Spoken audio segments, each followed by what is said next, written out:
What's up, everybody, and welcome to Tale of the Tape, brought to you by Gym Bag Entertainment. It's the show about combat sports by guys who love combat sports. It's your boy, Craig. And Mike Johnson. And we're here to give you the lowdown on what's going on in the world of MMA, mixed martial arts, combat sports, and boxing. And just to give you a quick little update, some news that came through just as we was coming into the studio in the UFC. Contender Series winner Antonio Tricoli will be cut from the UFC due to a failed drug test. You know, you get an opportunity to join the UFC, you got to take that opportunity and run with it. And this guy definitely just blew his chance. Probably he might not ever get another chance this early into his career. Yeah, after something like that happening, you're only on the Contender Series. See ya. Yeah, you're gone. Yeah. You know, you better hope Bellator comes knocking. But we'll see what happens with the future. If there's any updates, if he gets a second chance, we'll let you know what's going on. Or updates on the Contender Series in general. Correct. Yeah. With that being said, we have a jam-packed show for you tonight. Unfortunately, we missed last week. We were otherwise disposed, so we have two events to recap for you, and then another event going on. Plus, we're gonna throw in some MMA news, and we also have one promotion that we're gonna talk about. So we're gonna jump right into it real quick. First fight in the UFC Fight Night: Dos Anjos versus Edwards. It was Saturday, July 20th at 9 p.m. It was at the AT&T Center in San Antonio. It started off with Domingo Platare, 8-1, going up against Felipe Colares, 8-1. Who we have winning that fight? We got Colares by decision in this one. All right. Then we had Ray Borg going up against Gabriel Silva, 11-4, 9-3, respectively. Who do we have winning that one? Ray Borg takes a win over the UFC alum younger brother there. You remember Eric Silva? Yes. That's the younger brother. Yeah, and Ray Borg put on a performance. Loss. Yes, he did. Also jumping up in weight class to bantamweight from flyweight, so that was cool to see. Then we have Mario Batista going up against Jin Soo Sun. What do we have in that fight? Got a decision for Batista in this one. I can't remember this fight, honestly. Probably a little bit lackluster. Win for him anyways. It was we'll let you know, this event was pretty much jam-packed with decisions, fights that went just the whole distance. Another one in the women's flyweight division, Roxanne Modafferi, 23-15, longtime veteran in the MMA, going up against Jennifer Maia, not related to Damian Maia, 16-5 with and one no contest or a majority draw. Where did that go to? Decision for Maia on this one in a back and forth fight. You know, Roxanne, I remember throwing tons of kicks here and there. Maia closing the distance with punches. It was a good one. Yeah, this was a really good fight. Definitely showed Roxanne has some grit and maybe even some miles left in the tank. Next on the fight was a light heavyweight bout between smiling Sammy Alvey, 33-12 with one no contest, going up against Clydeson Abreu, 14-3. Who wins this fight? Abreu gets the win, and a nice win over a solid veteran here. Yeah. You know, I know when I watched this fight, Alvey was a little bit upset with the decision, but I felt like the decision was correct. I don't know what he thought he had done. Yeah, he not enough output from him here. Correct. You know? An exciting fight for me, and I think a surprise for everybody involved. Women's bantamweight, Raquel Pennington, 9-7, going up against Irene Aldana, 10-4. Who wins the fight? Pennington with a very good decision, beating the bag out of Aldana. Oh, man. She was so crisp. One thing I saw out of Raquel Pennington, we haven't seen it a lot, is her trusting her hands. She's normally very timid to throw her hands, and she trusted herself. Very confident and just tore through her. It was a really good fight. I think this is Raquel Pennington trying to make a comeback. She's got new coaching, so I'm hoping to see good things from her. In the men's featherweight division, we have the return of Alex Caceres, Bruce Leroy, 14-12 with one no contest. You know, not an impressive record, but he went up against Steven Peterson, 17-8. And who do we have winning that fight? Caceres took this one, not an impressive fight, but impressive that he broke his hand early early in the first and continued and still won the 3-round decision. Yeah, he was definitely working the jab, and I don't know what was going on with Steve Peterson, but he had no answer for the likes of Caceres, and I would have thought that would have been a run through for him. Yeah, he just couldn't close the distance and capitalize on the injured hand. So. Yeah. So congratulations to Bruce Leroy Absolutely. for maybe even revitalizing his career. And that was the prelims. Now on to the main card. Started off with a banger. Heavyweight division. Andrei Arlovski, seasoned vet, 27-18 with 2 no contests, going up against another seasoned vet, Ben Rothwell, 36-11. How'd that fight go? Great decision win for Arlovski. Rothwell was stuck in the mud. Yeah. He just couldn't get to him. He landed a power shot maybe here or there, but Arlovski was fast and crisp, and he put it on him. Damaged him good. I think Arlovski put on a striking clinic against Ben Rothwell. He was definitely outmatched, and this was I like Andrei Arlovski, so it was good to see him take this fight the way he did, and he was extremely sharp. I loved it. I can't wait to see his next fight. Next on the list, we have the men's lightweight division. Alexander Hernandez, 10-2, going up against a seasoned vet, Francisco Trinaldo, 26-6. How did this fight end up? Got another younger fighter taking out the veteran and helping his career. A decision win for Hernandez here. Helps him big. Yeah, you're gonna see this kid moving up in the division. The only thing I didn't like about this fight is they were both counterpunchers. They both looking for the counter punch. So it was literally 3 rounds of feints and kicks. So it wasn't a very exciting fight. But congratulations for Alexander Hernandez for doing enough to get the decision victory. Yeah, sometimes a chess match is just lackluster. Yeah, and it happens. That's combat sports. Guys are out there to get the victory, not always necessarily going for the blow for blow. Absolutely. Then the fireworks started in the heavyweight division with Greg Hardy 4-1 going up against Juan Adams 5-1. How'd this fight go? Oh, Greg Hardy with a great stoppage early on, landing some shots right off the bat. Juan Adams actually hit him with a good shot. Yeah. And, Hardy talked about it in the post-show as the first time he'd been hit like that, and he reacted well, though. And kind of an odd stoppage with Juan Adams hanging on his leg like that. Correct. But he was dropping hammers on him. I mean, those were big-time hammer. Hard punches, and that's a good stoppage. Yeah, I agree with you. The stoppage was good. It did seem weird, but you can't be in the fetal position holding on to an ankle and then say you're okay and then have your face look like hamburger meat when you stand up. Right. This was definitely a good stoppage and a good win for Greg Hardy. Next in the heavyweight division, another record breaker. We got Olenek, 57-12-1. That's just crazy to have that many fights, professional fights. Going up against the up-and-coming Walt Harris, 12-7 with 1 no contest. Let's talk about how that fight went.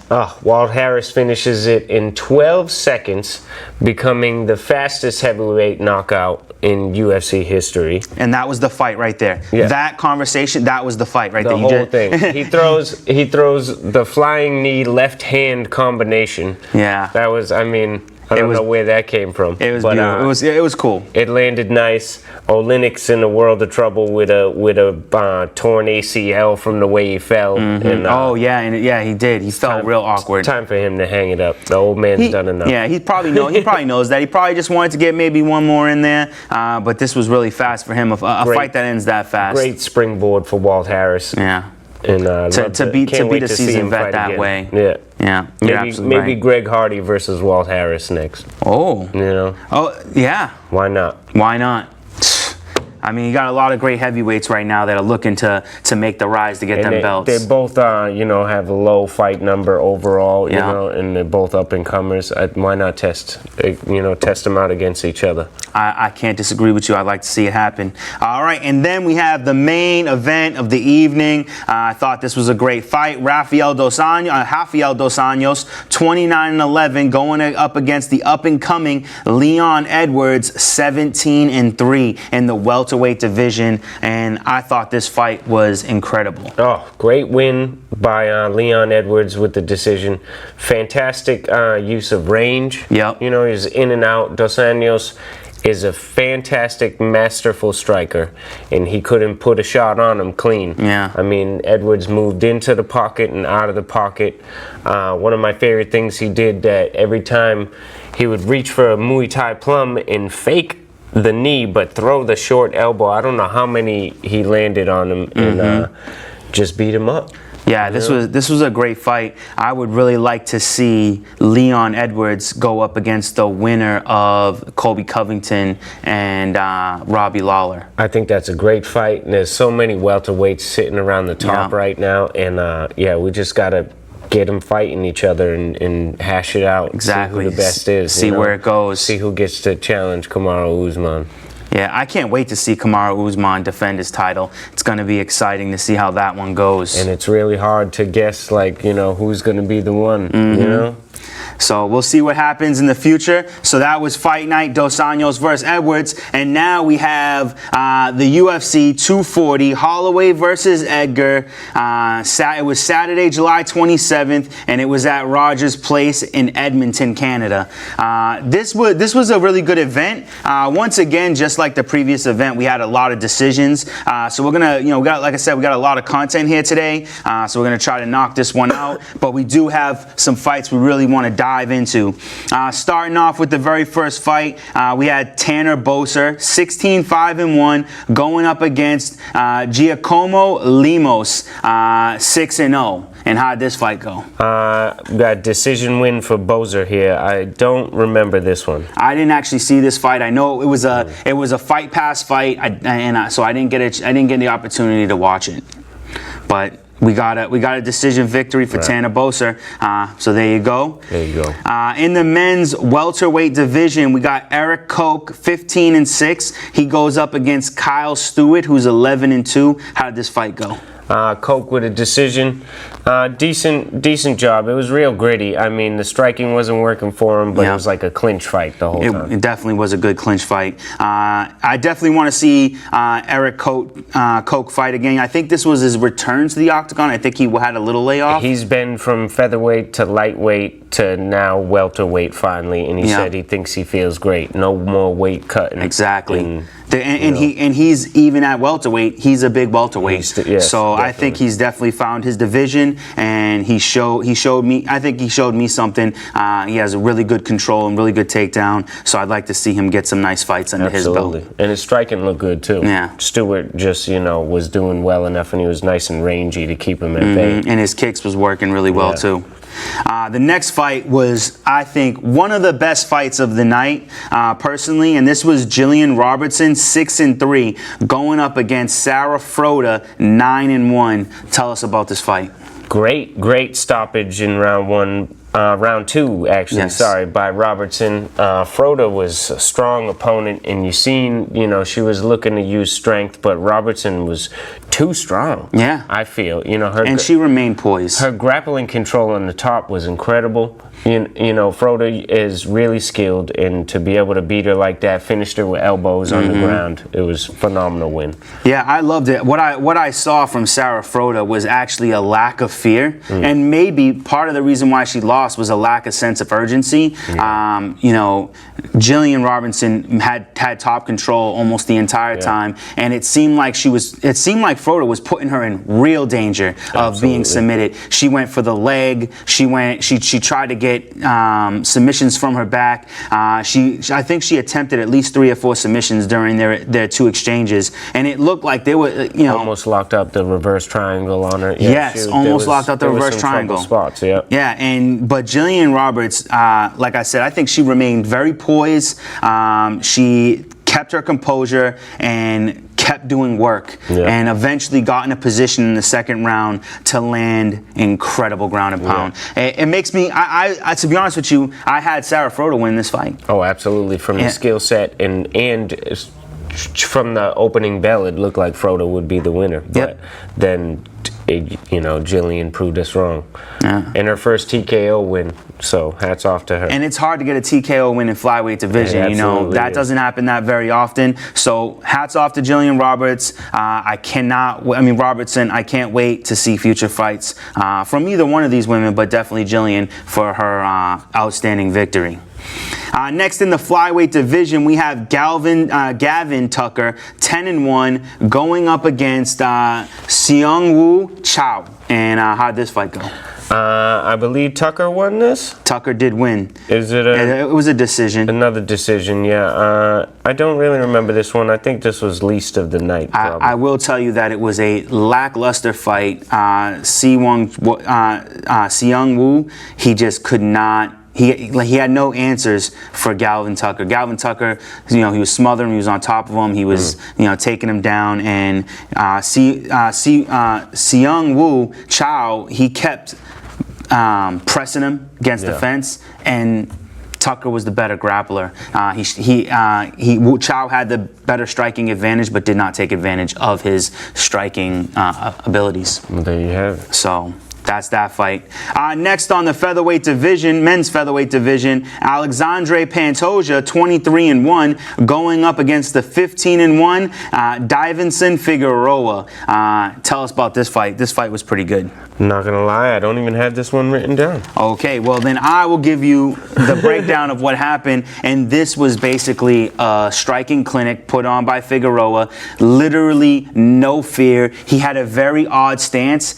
Extending. I'm remembering this one now. Yeah, extending the hand, other hand back, and he was just, and then sometimes hands down, very in his face, putting together combinations, tagging the boy up with no I'm remembering it now as you speak about it. That was a good play-by-play. Thank you very much. Popped it up in my head. It was a very technical fight, and I really loved what Figueroa did in this fight. Right. He definitely showed that he's a contender in the featherweight division, and he's a guy to look out for. Very nice. All right, and then we have in the featherweight division again, Hakeem Dawodu, 9-1 with one draw, and going up against Yoshinori Hori. Not Yahori, just Hori. 8-1. Tell us about this fight.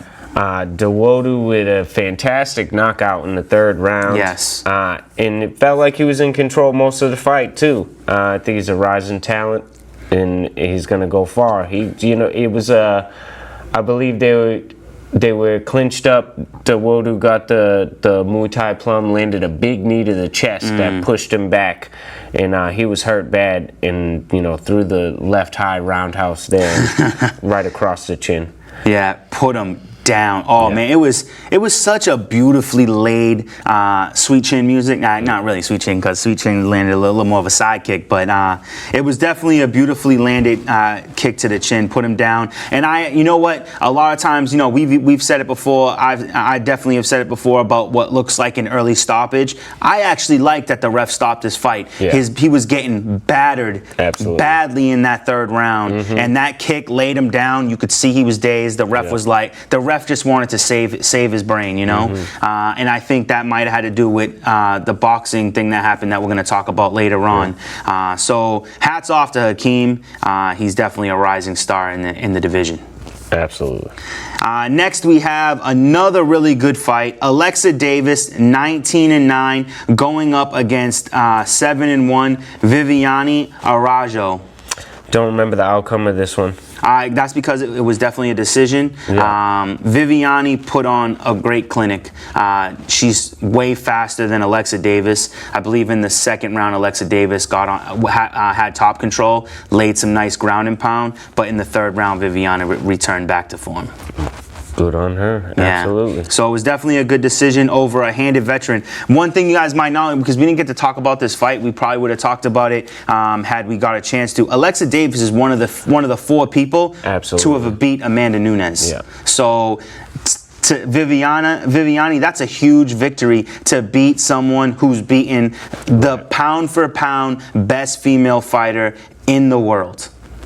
That is a huge, huge thing. You know, so yeah, it might be later in her career, but still. yeah, she pummeled Davis's face. So good to Viviane. I look forward to future fights. Next on this list in the middleweight division, we have Marc-Andre Barreau going up against Krzysztof. Is that Krzysztof? Yes. Krzysztof Jotko. What do we have in this fight? I believe Joko took the victory. I can't he got remember. the decision. It was a decision. Yeah. I don't remember anything exciting about this. It was a lackluster fight. It was a very hard fight to call. Yeah. Neither guy was doing a whole lot of work. Or at least not administering a whole lot of damage. I think Joko just had the more volume striking. Just had the bit higher volume on the strikes. I think I do remember it now. So nothing much to talk about. That's why we move on from it. Absolutely. So next in the lightweight men's division, Oliveira Albin Mercier going up against Arman Tsarukyan. I did not see this one. I remember I had to run out on this fight exactly. Okay. I do remember that. In this particular fight, I mean, Arman is someone who, in the words of Dana White, is probably one of the best lightweight fighters in the UFC. That's incredible. And the best part about this is he was landing the takedowns and he was outdoing Albin Mercier in the clinches, and that's Auburn's game. Yeah. He also outstruck him. It was a very one-sided fight. I don't believe Albin Mercier ever had the advantage at any point. Wow, I would have thought Mercier was the better striker out of the two of them too. Yeah. It was That's exciting. it was a very one-sided fight, I believe, and I had Albin Mercier winning this fight. He was in his hometown, but he definitely got put to work. Wow. So Great job. I definitely look forward to seeing Arman fight in the future. He has a lot of guys that he can go up against in this division. Oh yeah, and to be talked up by Dana White like that is a big deal. Yeah, Dana White basically said he's one of the most dangerous men in this division, and he really meant it. So we'll see what happens in the future. In the welterweight division, though, this fight was excellent. We had Jeff Neal. I almost wanted to call him Geoff because I used to know this kid whose name was spelled Jeff with a G, and we used to call him Geoff. So Jeff Neal, 11-2, going up against the exciting and unorthodox 13-2 Nico Price. Let's talk about this. Fight of the night. Yes. I believe for sure. You know, the amount of strikes these men threw was great. The pace was fantastic. The volume was fantastic. It was just, I mean, I don't know how many knockdowns. Like, it was just, it was incredible. There was a headbutt, an accidental headbutt, but a headbutt nonetheless. Yeah. This fight was absolutely exciting. They were just going for it. Yeah. I mean, Nico Price, I was actually pretty surprised with how well he did. You know, he hats off for a great performance from him. But Jeff Neal with the big KO in round 2. And the best part about it, it was a ground and pound from inside the guard. Yes. Like, I don't know how many of you guys know much about fighting, but to get a TKO inside someone's guard with strikes is highly impressive. Well, with somebody with a good guard, which Nico Price does have. Exactly. But I mean, I think there was cumulative damage from the strikes on the feet too. Correct. I mean, they were both landing so many punches, but Neal was getting the better of the exchanges. He was crisper. He was more explosive. Yeah. You know, very, very technical. And you know, they say even though Nico Price is a wild and exciting fighter, he is also a very technical striker. So he is no slouch. This is a huge victory for Jeff Neal. Absolutely. Huge victory. Absolutely. This is definitely another person who could face Leon Edwards or Kobe Covington. Absolutely. So there's just so many at welterweight right now, and Neal's got the age on his side too, up and coming young guy. You know, former NFL star. He'll be here for a while. Yeah. So we'll see what happens, but this was a really good fight. If you haven't watched it, take the opportunity to go back and check it out. And then next on the list, the co-main event in the women's featherweight division, Chris Cyborg 20-2, won no contest, coming off a devastating loss by the champ Amanda Nunes, going up against the undefeated 7-0 Felicia Spencer, coming off a big win off of Megan Anderson. Let's talk about this fight. I thought, Felicia Spencer was in a good spot to get the win here, but Cyborg put on a really good performance, a patient striking performance.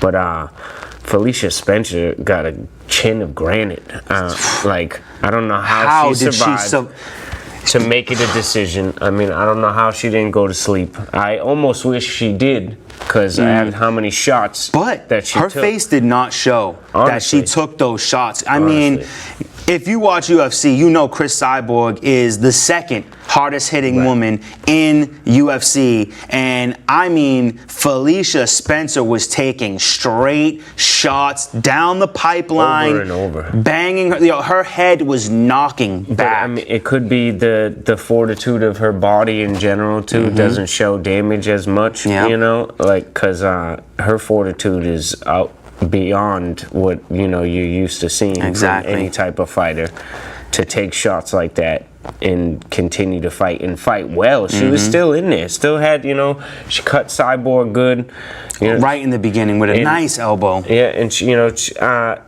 if she could have pressed the grappling more to her advantage, then she could have did a lot better. But that's hats off to Cyborg for not getting taken down. The defense on her behalf, and she knew where she needed to keep the fight, and just picked her apart. Because, I mean, Spencer is an incredible takedown artist and submission expert, and the fact that she couldn't get Chris Cyborg to the ground speaks high volumes to Chris Cyborg's takedown defense. And you could tell that Chris Cyborg came off of a very handed loss. The way she fought, she, like you said, very patient, very careful in her attack. Right. So perfect. Great win, great rebounding win from the loss to Amanda Nunes.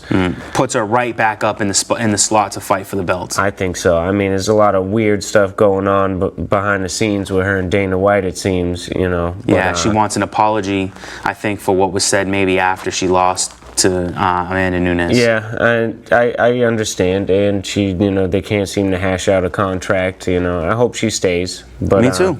She's an exciting fighter. Don't want to see her go. I think she does that. Why not rematch Nunes? Who else is there? Yeah, the only other person is Juliana Pena, and I don't think, even though she had a big win, I don't think she's earned the right to get a title shot. No. All right, and now we move on to the main event, men's featherweight decision. Max blessed Hollaway, 20-4, going up against the legend Frankie Edgar, 23-6-1. Let's talk about this one. Fantastic win for Holloway, coming off his own loss at lightweight, to Dustin Poirier. Couldn't get it done there, but, showed here why he is the best featherweight there is. Yep. This was by far his most patient and smart striking victory that he's ever had. Frankie Edgar is ultimate class fighter. Yeah. I mean, light heavyweight champ at one point. Lightweight, yeah. But lightweight, yeah. I said heavyweight, didn't I? But he's never stopped getting better, Frankie Edgar. And this is the best Frankie Edgar that we've ever seen. I truly believe that Frankie Edgar could not fight any better than he did. No. And it just didn't. It just failed. It couldn't work for him. He changed so many times. He tried so many things. He tried to change, come different angles. He even got a takedown. Ways to close the distance, where he got the takedown, like you said. He just couldn't make it happen. And I think that's why he was so beat up, about it, emotionally, because, that's got to be so demoralizing to know that you did everything that you can produce. And it was effort-wise, and you still get beat that bad. Yeah. I mean, Max didn't have a scratch on him. No, I feel like he took decision, almost no damage. Right, a 5-round decision and no damage with Frankie Edgar. And you beat up Frankie like that. That was masterful. And I mean, Frankie, the last time I saw Frankie fight, he dominated one of the up-and-comers. I think is his name Yair Rodriguez. Yair Rodriguez was on a tear in the UFC, Yes, he was. just blowing up everybody. Had a huge victory over BJ Penn, which isn't that great of a victory at the time that he fought him. But still, BJ Penn is a legend. He dominates BJ Penn. So in order to test him to see if he's ready for title contention, they put him up against Frankie Edgar, and Frankie Edgar made him look like an amateur. Like, brought him to the ground, blew his face up. Oh yeah. And then goes up against Max Holloway, and he looks like a rookie. Yeah, I truly believe that, this is as far as Frankie can go, And the sky is the limit for blessed Max Holloway. Yeah. I don't know if there's ever been a champion so solid, Yeah, exactly. So we'll see what happens in the future with Max Holloway. Maybe he makes another run at the light heavyweight belt, because I feel like there's not a lot of competition. There's that one guy, I forgot what his name is. He got interviewed after the fight. I believe he's. Yeah, I mean, who else is at featherweight to fight Holloway? Volkanovski? Yeah, Volkanovski. That's the guy. I think it is an interesting matchup, but I don't know. He believes that he's just as Who else comfortable do you fighting put on the at outside. Well, you literally have to just put the whole division up against Max Holloway. Who else do you put? Volkanovski is definitely doing the best besides Holloway. Yeah, and he has a big win over Jose Aldo, Right. so he's got to get the shot. He's been knocking everybody out. Yeah. So. And he believes that he's the harder strike, the more solid striker. So I think he definitely has the more power. He's the more explosive striker. But we've already seen Max has that accuracy and a granite chin. Yeah. I mean, Poirier poured it on him, and he didn't go to sleep. So and that's another reason why he fought a little reserved in this one. Not reserved like, let's say, John Jones reserved. Yeah, but outside the pocket. But yeah, because he didn't want to take that damage again, which is smart. And it allows him to fight sooner and make more money. Absolutely. So we'll see what happens. All right, now we have a little bit of alternate promotion. We talk a lot about UFC on this, and me and Mike have discussed it, and we want to make sure that we're giving you as much combat sport news as possible. Unfortunately, this week we only have one real promotion coming up, but that's not UFC, and that's the One Fighting Championship, and Mike has a couple fights that we're going to talk about. Yeah, so there's only one, but Two. It's a big one. I mean, the only one promotion that's running another event this week, but it's a big one, and it needs to be talked about. People need to be watching the One Fighting Championship. They're based out of Singapore, but outside of America, they are the top watched MMA promotion. So that's a huge deal. They're building every day, and it's getting bigger and bigger and bigger. They do MMA fights, kickboxing, Muay Thai, and boxing. Yeah, that's the thing that I want to say is that that's the thing that separates one from UFC, is it's not just a mixed martial arts promotion. They cover all aspects of combat sport. Well, at least 4 major aspects of combat sports. So during any given fight night, you're gonna see a different arrayment, a different alignment of fights. It seems to be based on MMA mostly, but it seems to be at least one fight from another style each card. Each promotion. Okay. Like in this coming event, the one Dawn of Heroes, which, I mean, that's great right there. Yeah. Name like that, that's better than Fight Night. Yeah, Dawn of Heroes, man. That's that's and big. they name every card like that, something cool. Oh, okay. It's gonna be it's gonna be in Manila. Where's Manila? No clue. Manila is in the Philippines. Okay. Right? Yeah. Philippines, and it's going to be the biggest card that's ever been there. They have their featherweight champion who's got his belt on the line. I didn't look into that fight as much as I could have. I didn't know anything about his champion, about his challenger. But what I want to really talk about is Eddie Alvarez in the lightweight Grand Prix semifinals, because they'll have a tournament to see who gets to fight the champion. I think that's fantastic. That's a great way to pick out your number one contender. You know, you have them all just fight, and whoever's left, he gets to fight the champion. Nice. How could it be any better? But also we have Demetrius Johnson fighting, and I want to talk about Alvarez's opponent a little bit, Eduardo Folayang, because I watched a ton of highlights on this guy over the past 2 days, and I think Eddie Alvarez is in trouble. Yeah? Personally, yeah.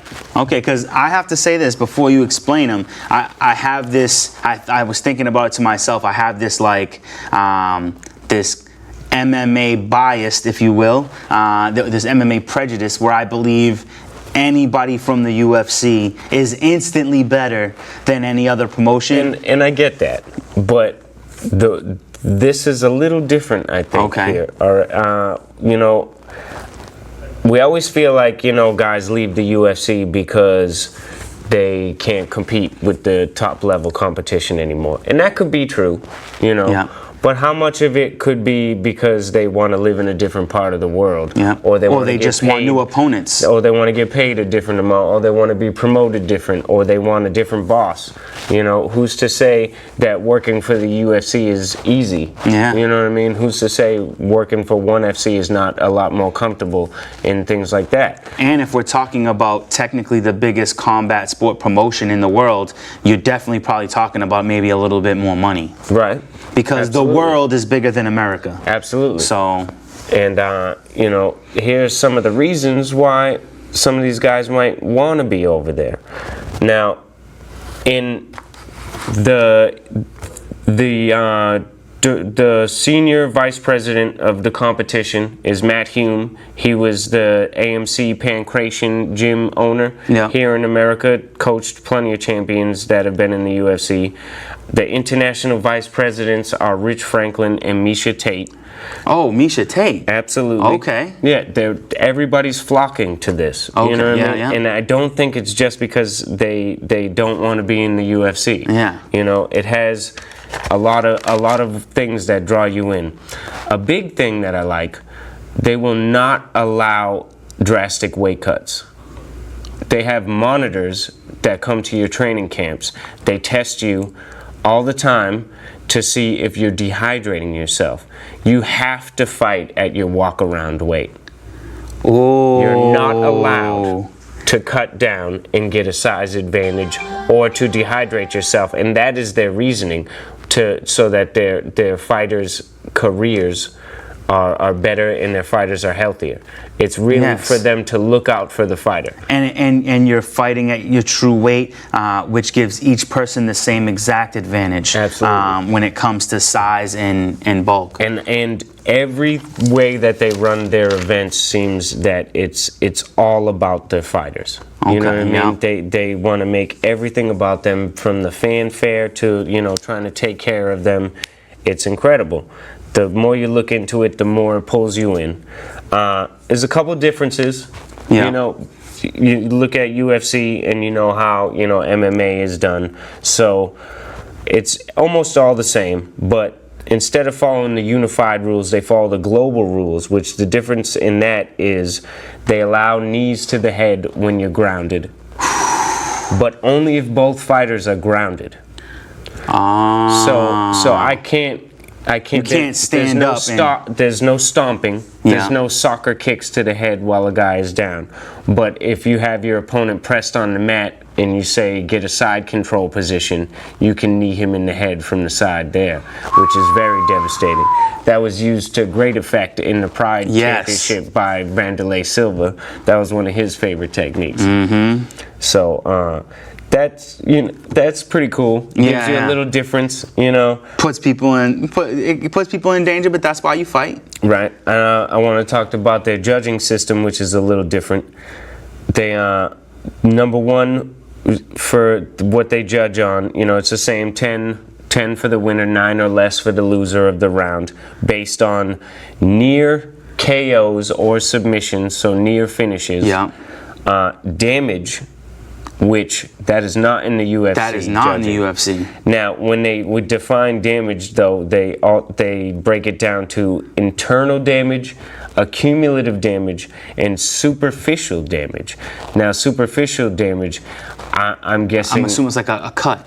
But maybe it's not so bad. Yeah. It just looks a little bad. Kind of like how Chris Cyborg got cut. Or yeah. sometimes you catch a nasty leg kick and you got a nasty welt, but your leg is fine. Mm-hmm. You know what I mean? So I don't know if that means they count that or they differentiate that. Yeah. But every piece of damage has its own rating. It's a ranking system. Its own ranking. It's all separated. I like number 3 is striking combos and cage generalship, they say, because they can't say octagon control. Yes. Number 1 because it's a round cage, yeah. And that's probably a patented phrase. Correct. But yeah, cage generalship. I thought that was nice. That's nice. I like that. You score points, obviously, for takedowns or takedown defense, but it clearly states that you will score a point if in the takedown attempt, if the person, attempting the takedown is stuffed, the person who stuffed that takedown is the one who scores the points there. Oh, I love that right there. That's big. And number 5 is aggression, just like, the UFC. But, yeah, I love cage generalship. Those judging criteria, I think, is fantastic compared to the UFC. Yeah, it gives more of a dimension to the fight, more stuff to watch out for, more stuff to worry about when you're in the squared circle. Right, and their pay is not public record like it is here in America for the UFC fighters. We can find out how much anybody makes, but. Ben Askren, who just came over from their promotion, he was knocked out. He was their welterweight world champion. Okay. Before he came over, and his last contract, he said he was making $50,000 per fight, with regular $50,000 bonuses. Wow. So and it's going up and up because his last fight with them was in 2014. Oh yeah. So and it's getting bigger and bigger, and there's no reason not to watch this. There's these Asian fighters are generally going over to there because that's where they live. Yeah. That's where they fight. That's where they want their fame to be. Mm-hmm. If you're a Malaysian fighter, do you want to be famous in America or Malaysia? Yeah. You know what I mean? Where exactly. you gonna live? And now with the way they're trying to promote one, because if you check out if you check out our Gym Bag Entertainment Facebook page, I'm constantly posting videos for the one promotion because I do believe that and Bareknuckle are the future of this sport. I don't believe UFC is going to go anywhere, but I think it's not going to be like how baseball has majors and minors. It's going to be like NBA, NFL, NHL, but just the same exact, just fighting, different types of fighting, but all high level. I think all these sports definitely need to be kept an eye on. And I think they're doing fantastic things, and it's going to get better and better, and it's free. Every single event is free. All you got to do is download the app and stream it live. Every single event. And the app is? The One Championship app. One Championship. So I recommend that on your Xbox, your PlayStation, your cell phone. There's no reason if not it's to be free. I didn't realize it was free. So if it's a free event, we got to be watching them all, and we will be watching more events so that we can give you more content. Alvarez versus Fola Yang, huge fight. Demetrius Johnson versus Samitsu Wada, huge fight in contention for the flyweight title. Correct.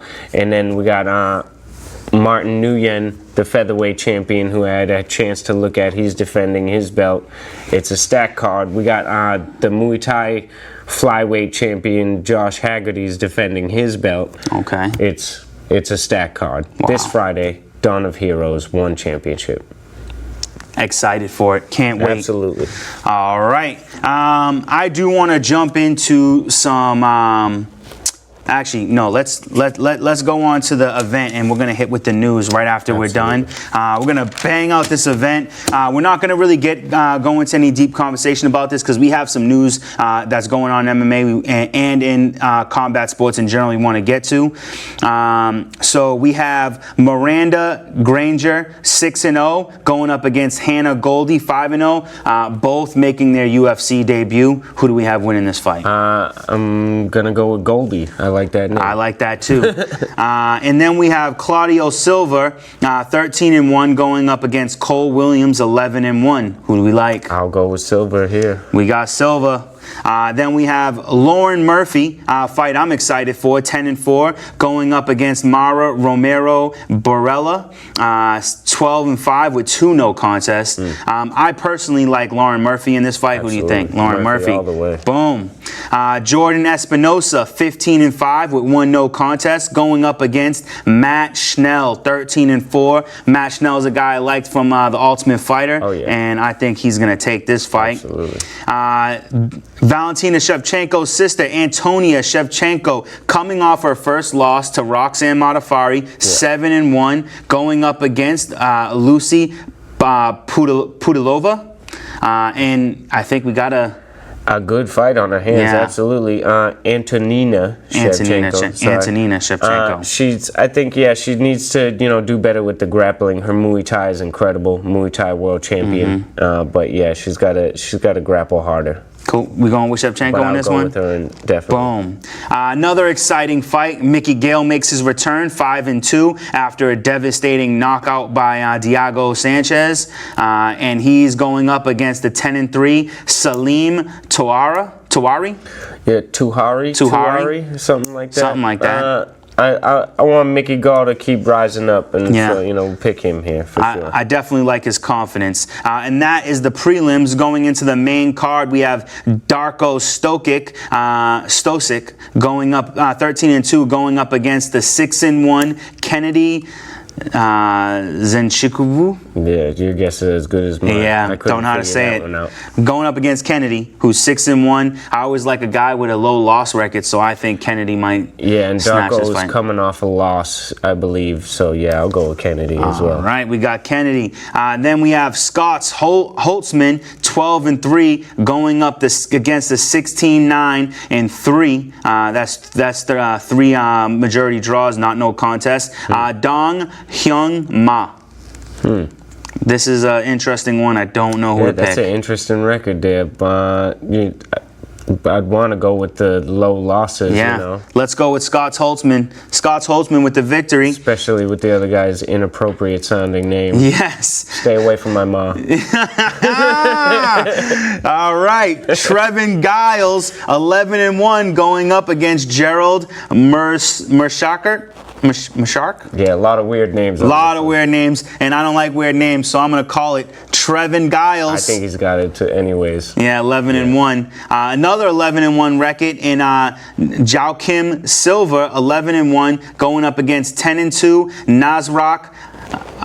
Again, Hashkwaratz, I think. Hashkwaratz. Joaquim Silva it is. Yeah.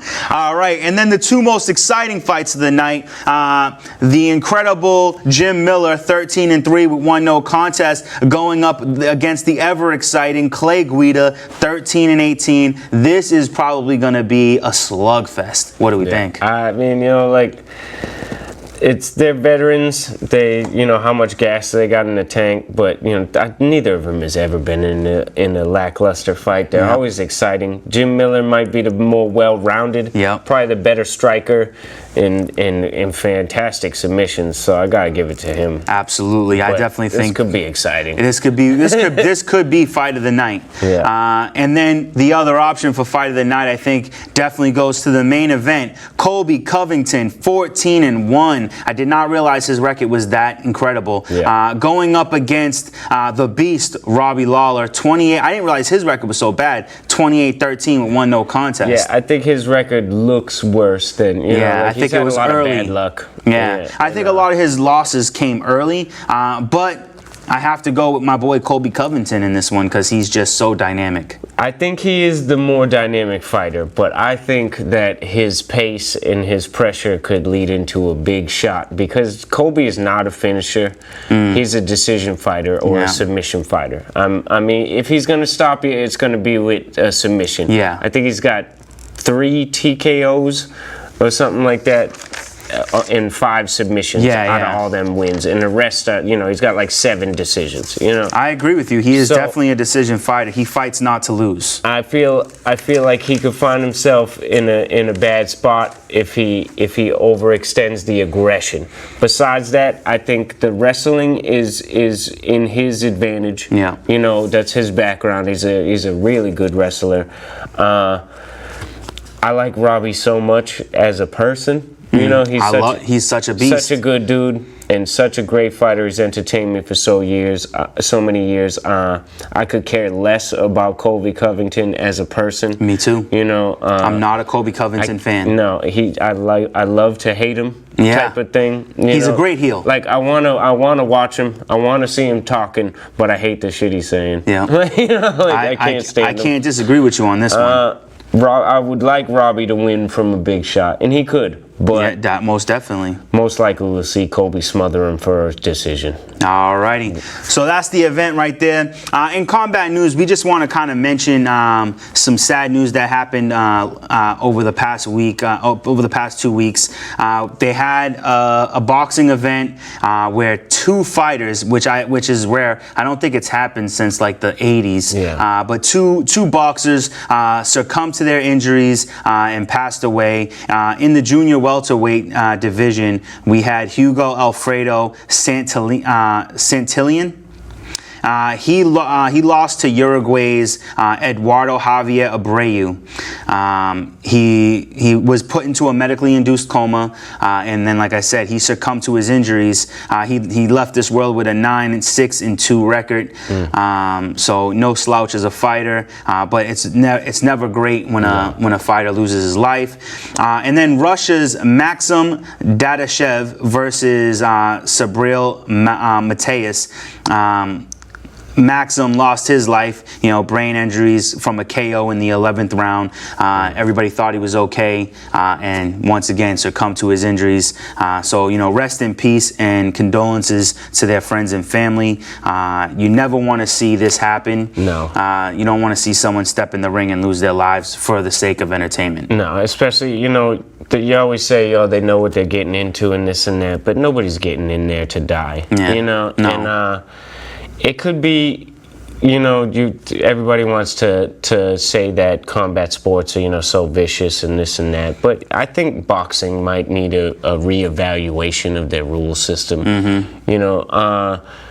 Maybe how many punches people are allowed to land with, while still fighting. I mean, you see in most UFC fights, what do we have, a couple hundred strikes? Yeah. You know what I mean? Even in a 5-rounder. I seen the numbers on, like, the Manny Pacquiao fight. Hats off to him winning the belt against Keith Thurman. But he threw something like 853 punches, Wow. And landed like almost 400.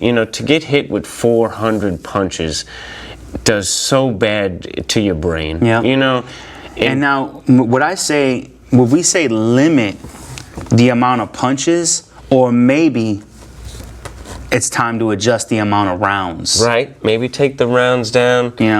I think something's got to happen. Something's got to change. You're following a formula that's, more than 100-year-old. Correct. 100 years old. Yeah, there's been rule changes and updates.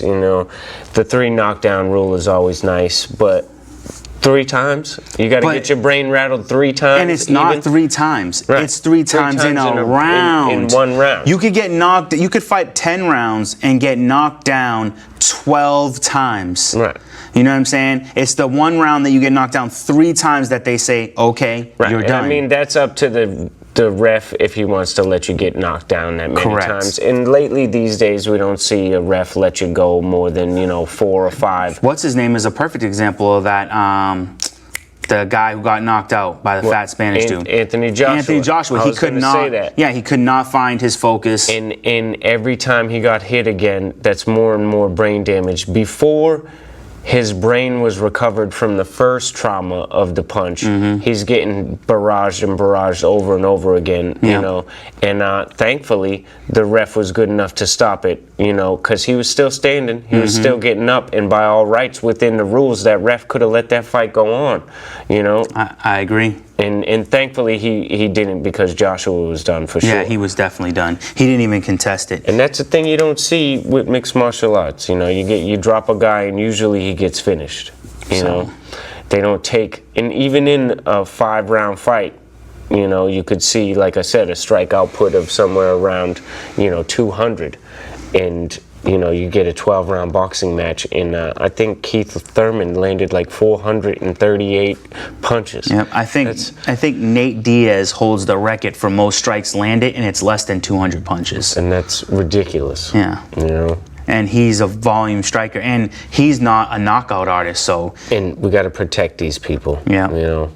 It's got to be figured out in a science way, because the fighters will fight. Yeah, we'll just fight. They'll continue to go. Yeah. And I will say, you know, in the defense of combat sports, once again, it's less likely you'll die in a fight in the ring than a car accident or walking the streets of the store. You know, it hasn't. I believe I've read it hasn't happened since '82. Right. The last time someone died in the octagon. Well, I mean, yeah. As far as mixed martial arts, there's been one recorded death in the Ukraine, but it was an unlicensed fight. Even, See, you know, so.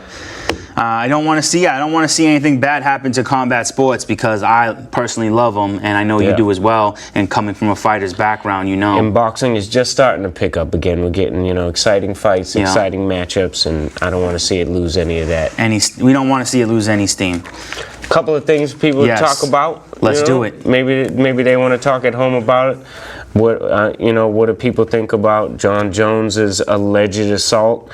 I don't know. They're putting videos out now. I think it shows a guy at a strip club. But why go to a strip club? You know, I see this as, once again, I feel like it's one of those situations where he put himself in this predicament by constantly getting in trouble. Right. He made himself a target. So now there's going to be people who are going to say he did something that he might not have done. He doesn't seem worried about the situation. Right. He also has claimed to have witnesses who can come to his defense.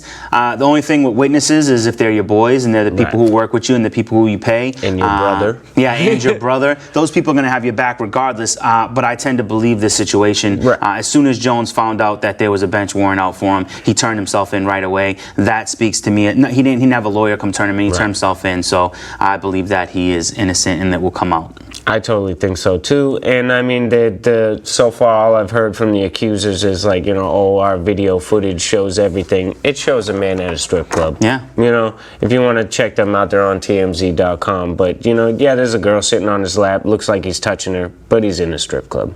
I mean. And don't you touch the girls in the strip club? That's what I thought. But again, why is he there? I mean, he's got a fiance. Not to say that there's anything wrong with that. She could be fine with that. Yeah. But, you know, to be the person of scrutiny that you are, I don't know. Do you think? I don't know. What else do we got? I don't. Oh, a bit exciting thing. I thought Alexander Emelianenko, Fedor's younger brother, is going to be signing a contract. They're hoping. The Bareknuckle Fighting Championship is offering him a contract.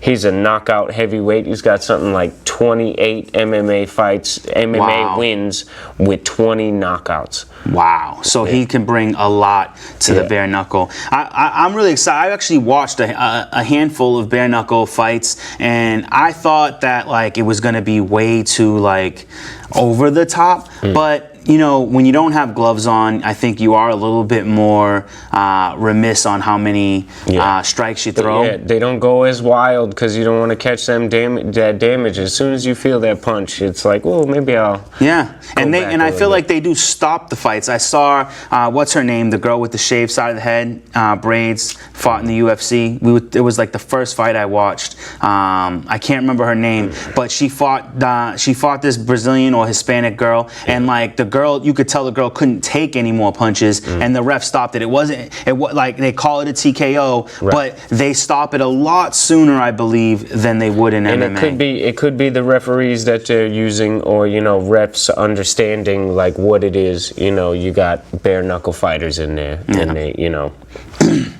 But yeah, so far I've seen all good stoppages, pretty much. So it's looking like a good it's getting promotion. Exciting. Yeah, and we'll have a card to talk about next week about that. And real quick, grounded fighter, new commission rule. Grounded fighter has to have a whole palm or fist. Fingers don't count. All right, so that's a new rule. That's all the time we have for you here today. We want to remind you always, Gym Bag Entertainment on YouTube. Check out our channel, like, share, and subscribe. Check out our Facebook. That's at GymBagENT. Check out our Instagram. That's at GymBag_ENT. And then check out our Twitter, #GymENT. Like always, we will always be bringing you content every week, checking out fights, football, fantasy. We do have some upcoming shows. In early October, we're hoping to release our hip-hop show called Bring the Bars. Think about Rhapsody the Basement meets the Breakfast Club. And then we also are looking at doing a WWE show, name to be determined. But we have a lot of content coming up. We're trying to build this thing up. So we need all your support. Like our pages, subscribe to our pages, and share our content. But until then, we'll see you in the octagon. Have a good night. Peace.